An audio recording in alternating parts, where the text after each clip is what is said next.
Welcome back, guys. I'm in the shed today and I'm working on Pat's ute. This is a HT Kingswood ute, originally a 6-cylinder car. Pat brought this to me with intentions of just getting this little hull welded up and just getting these couple of grill bars fixed up, and then we sort of snowballed that effect a little bit. We'll talk about that in a second. Now there's a couple of little spots in the floor, a couple of extra holes. I said, yep, no worries, we can sort that out. And then we spoke about this hole here. Now Pat intends to run, pretty sure he's running a Muncie in it, so he needs the correct shifter mounting plate. That is not it. That is just a hack job for, I don't know, an Aussie 4-speed or something like that.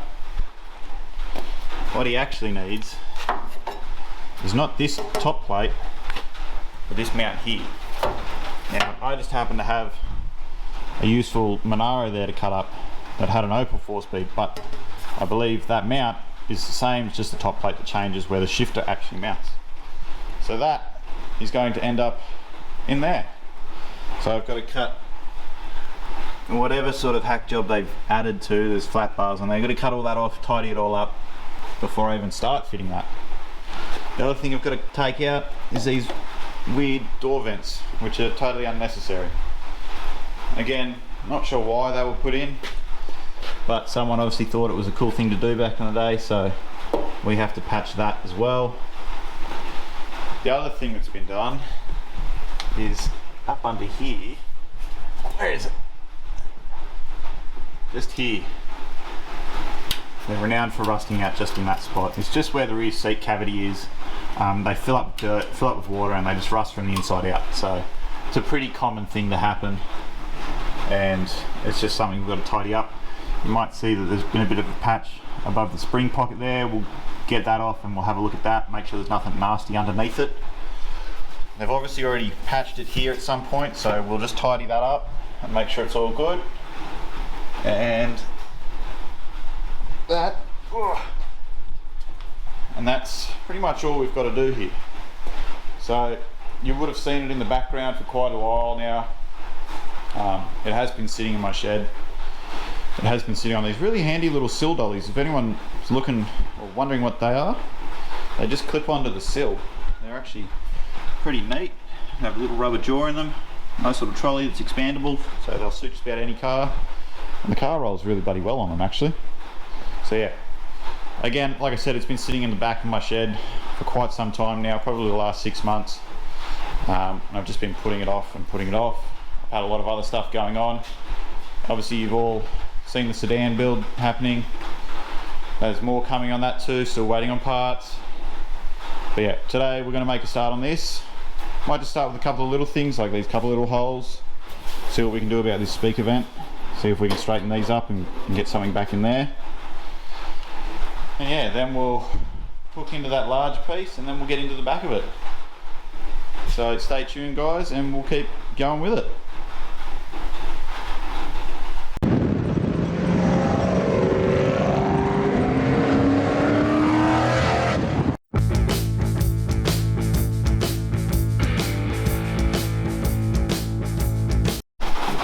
Thought I might just tell you guys what disc I was just using there.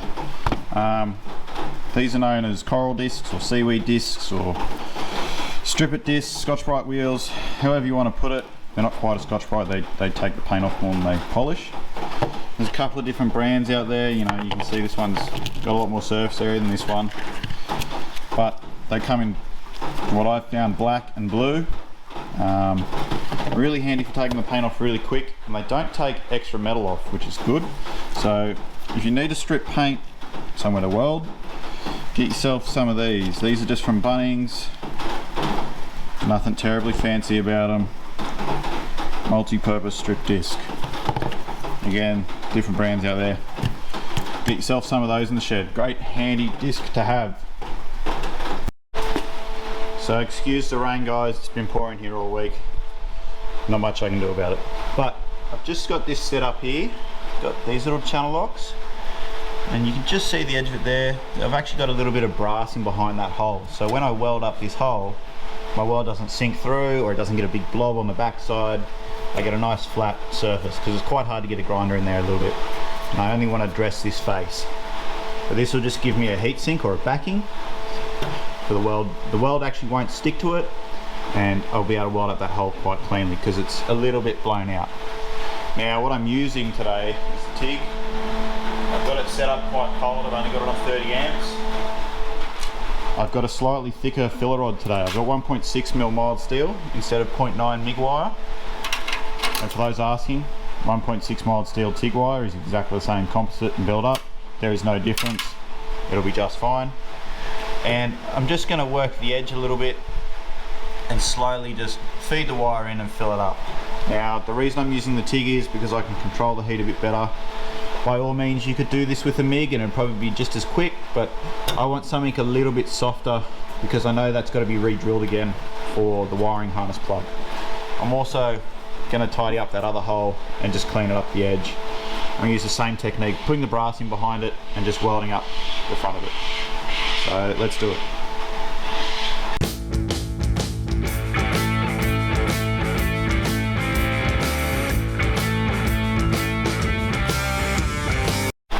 There it is, all welded up. I actually ended up going up 5 amps. I just found it wasn't melting the wire in there nicely enough.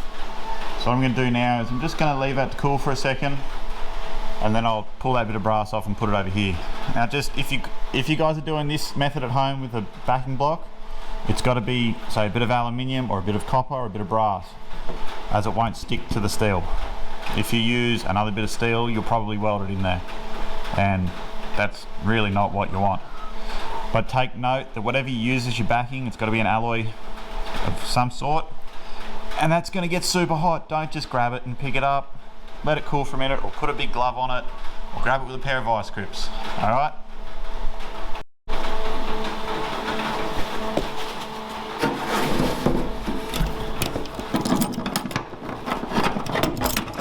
There you have it, guys. You see the brass just comes loose. Now it is warm. It is definitely warm. Just gonna slip that into there. Get that bit of brass sitting right there. And now I can just fill up this little hole, and I can just tidy that edge back up so it looks nice and neat, because someone's obviously tried to drill it in the past and done a horrendous job.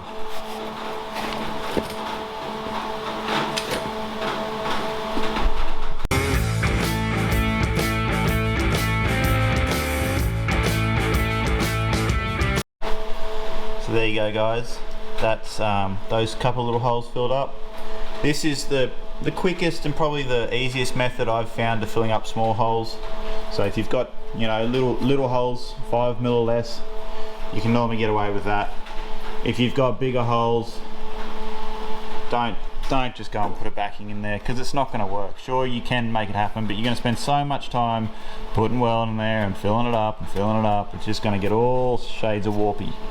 So don't do that. If you've got to fill a hole something like this, make a little circle to go in there, put it in, put a backing on it, and then weld it up, because you're going to spend a lot less time mucking around with it.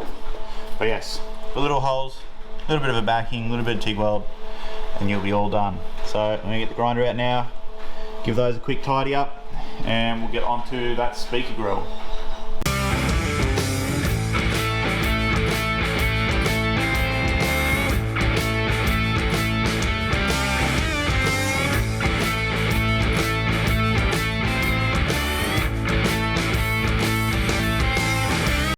So I gave it a quick prime. You saw me flip the can over and just empty it out. Keeps your nozzles nice and clean, guys. I'm going to start on this now. I've got to add a little piece here, which is going to be interesting because it's quite thin. It's also quite small and it's quite narrow, so making that look right is going to be interesting.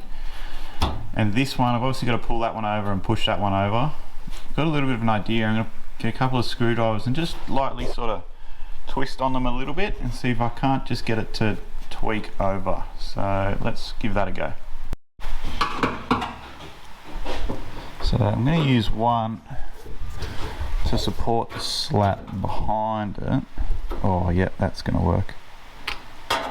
And that way I'm not bending the one I'm trying to twist off. That's nice. Give this one a little go.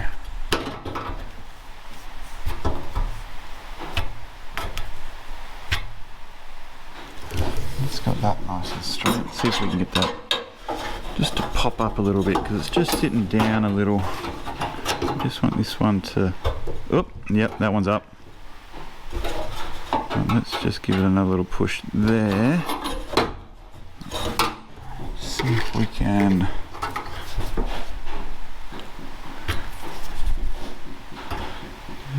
some of that. Just a little bit more.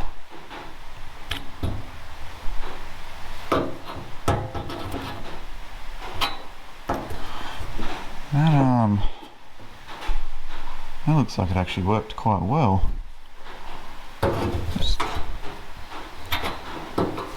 Might just get a hammer and dolly, just give it a little smack, and I think we'll be right. Dolly under there, and just give it a...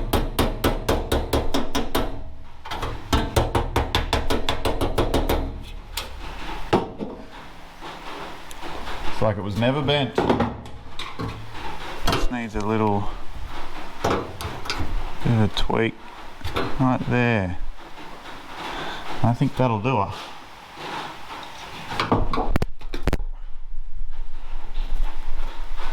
Might look a little bit crooked, but that's just because there's a bit of paint on there. It's actually quite nice and even. Pretty happy with that. Alright, let's go. Let's find something to put into there and see how gently we can tack it in. So now we want to patch this missing slat. So just grab this little bit of scrap, which is pretty close to the right length. It's actually a frag bit longer, but that's alright. What I'm going to do is I'm going to clean up the rust to start with, and then I'm going to cut it very gently with the tin snips till it actually fits in there. And once it fits in there, I'll cut it off, clamp it in, and we'll just tap it very gently, because I think that's all it's going to need. So let's do that.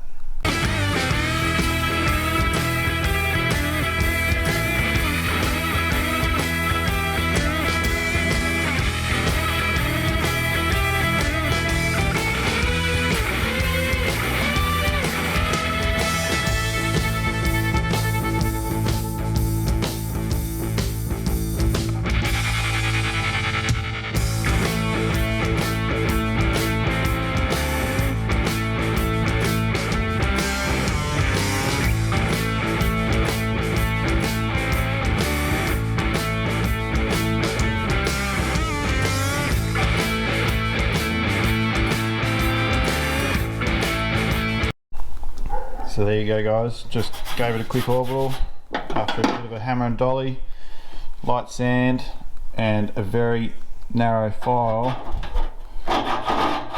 which just fits in there. Absolutely perfect, set the gap on both sides quite nicely, and yes, I'm not going to get as much done this episode as I'd like to.